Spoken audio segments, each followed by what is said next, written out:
Assalamualaikum warahmatullahi wabarakatuh. Di sini saya akan menjelaskan tentang analisis kritis terhadap sistem ekonomi konvensional. Mata kuliah pengantar ekonomi Islam.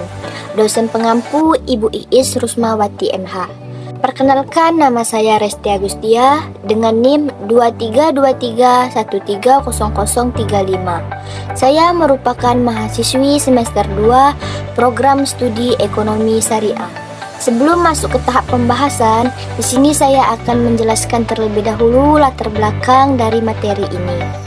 Sistem ekonomi konvensional boleh dikatakan sebagai sistem ekonomi yang sudah dipraktikkan secara meluas dalam sebuah masyarakat. Dapat dikatakan bahwa sistem konvensional dapat ditentukan oleh manusia dalam sebuah masyarakat yang tidak mempunyai kepintaran dan boleh berubah mengikuti ketentuan masyarakat. Terus, sistem ekonomi kapitalis merupakan sebuah sistem organisasi ekonomi yang dicirikan oleh hak milik privat atas alat-alat produksi dan distribusi, dan pemanfaatannya untuk mencapai laba dalam kondisi yang sangat kompetitif. Kapitalisme ini hasil dari pemikiran Adam Smith. Smith merupakan tokoh mazhab klasik di mana para ahli ekonomi dunia menilai bahwa pemikiran mazhab klasik merupakan dasar sistem ekonomi kapitalis. Doktrin yang diajarkan melalui bukunya yaitu The Wealth of Nations menerangkan pilar-pilar dari kapitalisme dengan konsep laissez-faire dan prinsip The Invisible Hand. Inilah yang menjadi pijakan dalam kerangka dasar teori sistem ekonomi kapitalis, yaitu tentang nilai barang dan jasa, struktur harga, yakni harga dalam era produksi, harga dalam menentukan konsumsi, dan harga dalam metode menentukan produksi. Dasar pemikiran teori Adam Smith mampu bertahan sampai terjadinya depresi ekonomi tahun 1929. Pada saat itu, J.M. Keynes tampil dan berhasil mengungkapkan suatu teori bahwa sistem ekonomi yang baru dan lebih baik dapat dibangun. Pemikiran Keynesian memerlukan adanya intervensi pemerintah dalam menentukan kebijakan ekonomi. Ini merupakan awal jatuhnya sistem ekonomi kapitalis. Akan tetapi, waktu berjalan selama kurang lebih 30 tahun, terjadi krisis minyak dunia tahun 1973. Sistem ekonomi kapitalis kembali tampil dengan nama baru yaitu neoliberalisme. A. Pilar sistem ekonomi kapitalisme. Kapitalisme menurut Collins Dictionary adalah sebuah sistem ekonomi yang didasarkan pada pemikiran pribadi atau swasta atas alat-alat produksi, distribusi, dan pertukaran. Profil motif merupakan pendorong utama segala usaha produktif dan mekanisme harta, menentukan apa yang akan diproduksi, berapa banyak, dan dalam kondisi bagaimana. Sistem ekonomi ini, produksi dan perdagangan dijalankan atas dasar yang bersifat individualis. Kemudian menurut Insinyur Soekarno, sistem ekonomi kapitalis adalah suatu sistem sosial yang ada di dalam masyarakat yang muncul dari cara produksi dan cara memisahkan kaum buruh dengan alat produksi yang ada. Sehingga dapat dikatakan bahwa sistem kapitalisme adalah sebuah sistem ekonomi yang memberikan kebebasan kepada masyarakat untuk mengatur ekonominya sendiri tanpa ada campur tangan pemerintah. Ciri-ciri kapitalisme. Ciri-ciri utama kapitalisme antara lain adalah pemilikan alat produksi, pertukaran dan distribusi yang tak terlarang, kebebasan ekonomi, laba sebagai pendorong kegiatan produksi, kebebasan pasar dan persaingan, keabsahan monopoli, perbankan dan keberadaan bunga, disparitas yang lebar dalam distribusi kekayaan, eksploitasi ekonomi oleh yang kuat terhadap yang lemah, dan sebagainya. Konsep dasar sistem ekonomi kapitalisme itu ada 6. 1. Hak milik. Hak pemilikan oleh swasta merupakan tanda utama kapitalisme. Kapitalisme memberi hak pemilikan penuh kepada individu tanpa halangan maupun beban apapun. Individu boleh mencari, memiliki, atau memisahkan hartanya dengan cara bagaimanapun juga yang dia inginkan.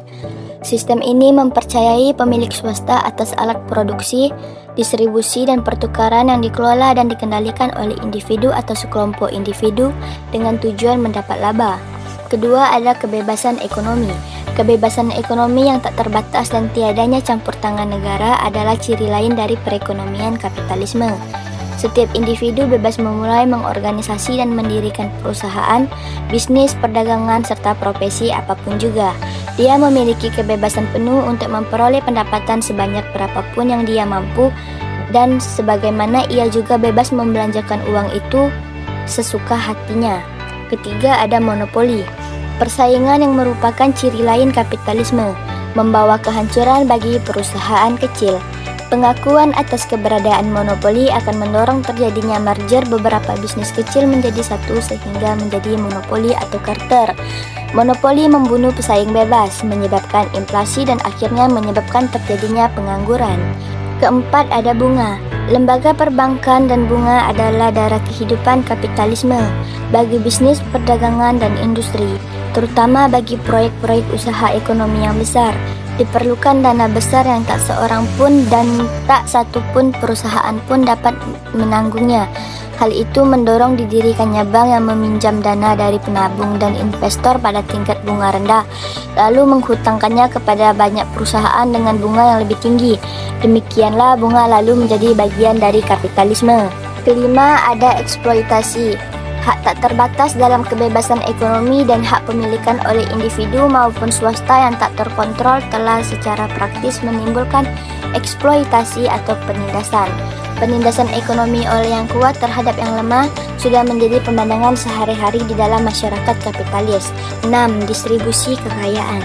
Kapitalisme tidak percaya kepada distribusi kekayaan yang jujur dan adil. Oleh karena mengandung paham kebebasan ekonomi penuh dan pemilikan alat-alat produksi oleh swasta, maka disparitas ekonomi pun muncul di dalam perekonomian kapitalis. Konsentrasi kekayaan di tangan sedikit orang menjadi gejala umum di antara mayoritas penduduk yang tercabut dari kebutuhan hidup mereka yang paling dasar sekalipun.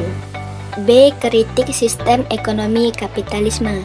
Kapitalisme yang selalu melakukan persaingan dalam bentuk apapun pada aktivitas ekonomi cenderung menghalalkan segala cara demi mendapatkan keuntungan yang sebesar-besarnya. Salah satu cara yang dihalalkan oleh mereka untuk mendapatkan keuntungan yang besar dengan melakukan penimbunan atau penyimpanan barang atau uang yang sewaktu-waktu harga tinggi mereka menjualnya. Kritik sebagai berikut. 1. Kritik terhadap kelangkaan sebagai problematika ekonomi.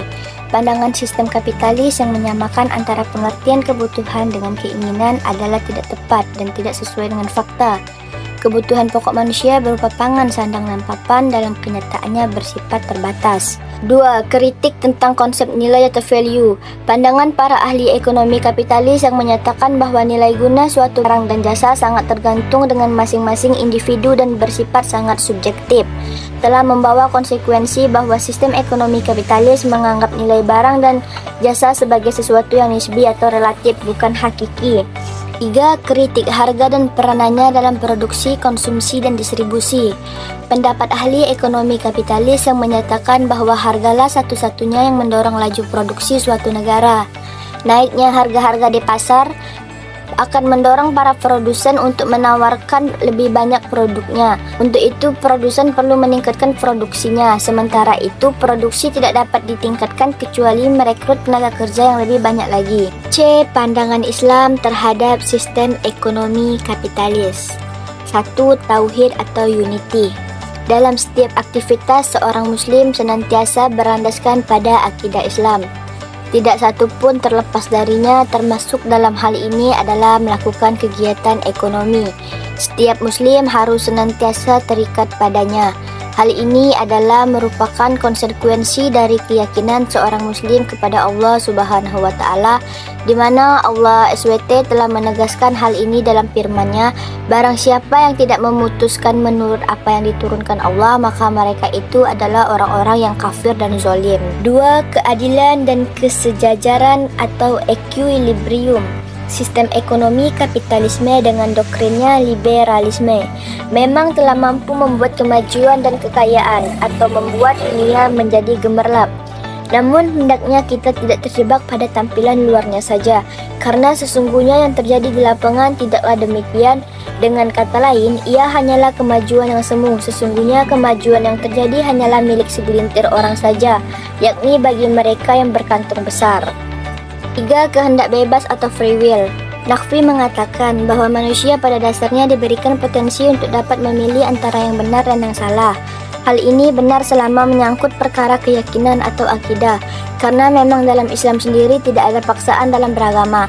Namun, ketika seseorang manusia sudah menyatakan keimanannya terhadap Allah, maka ia wajib menyandarkan segala pilihannya dalam menentukan mana yang benar dan yang salah adalah berdasarkan sumber-sumber hukum Al-Quran dan As-Sunnah yang ada dalam Islam itu sendiri. Untuk itu, menurut penulis, istilah free will di atas sebaiknya diganti dengan konsep khalifatullah di muka bumi. Konsep ini meniscayakan 3 hal, yaitu pertama, manusia harus membangun bumi, kedua, manusia memiliki harta sebagai wakil dari Allah, dan terakhir, manusia berhak memiliki, menggunakan, serta mengembangkan sesuai dengan kedudukannya sebagai wakil dari Allah. 4. Tanggung jawab atau responsibility. Konsep ini memiliki 2 aspek fundamental, yakni pertama, tanggung jawab menyatu dengan status kekhalifahan manusia. Kedua, konsep tanggung jawab dalam Islam merupakan suatu keharusan, maksudnya adalah setiap manusia wajib bertanggung jawab atas segala apa yang pernah dilakukan selama di muka bumi. Hal ini tentu berbeda dengan apa yang ada dalam sistem kapitalisme. Konsep tanggung jawab cenderung bersifat materi saja, dalam artian ia hanya sebatas bertanggung jawab apabila ada kerugian secara materi tanpa pertanggungjawaban secara moral. Oleh karena itu, kita dapati dalam sistem kapitalisme banyak praktik kecurangan. Misalnya, seandainya dalam melakukan sesuatu itu menguntungkan walaupun dilakukan dengan jalan yang tidak jujur, maka akan tetap mereka lakukan. Kapitalisme merupakan sistem ekonomi berdasarkan kepemilikan pribadi atas alat-alat produksi, distribusi, dan pertukaran. Sistem ini tidak mengatur campur tangan pemerintah dan merupakan sistem yang individualis dalam produksi dan perdagangan. Namun, ketidakseimbangan ekonomi dan kesenjangan antara kaya dan miskin dapat mengakibatkan konflik dan kehancuran dalam masyarakat kapitalis. Itulah penjelasan dari saya tentang analisis kritis terhadap sistem ekonomi konvensional. Semoga dapat bermanfaat bagi kita semua. Terima kasih. Wassalamualaikum warahmatullahi wabarakatuh.